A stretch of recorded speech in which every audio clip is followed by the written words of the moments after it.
बिस्मिल्लाहिर्रहमानिर्रहीम। अस्सलामुअलैकुम। हुज़ैफ़ा's किचन में सबका वेलकम है।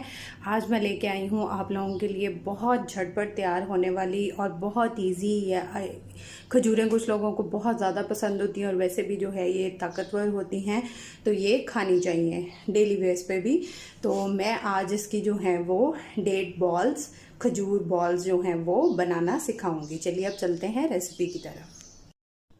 जी, तो सबसे पहला स्टेप जो है वो हमने ये खजूर लेनी है और इसकी साइड्स को अलग से कर देना है और इसकी गुठली रिमूव कर देनी है। इसी तरह ये सारी मैं करके फिर मिलती हूँ।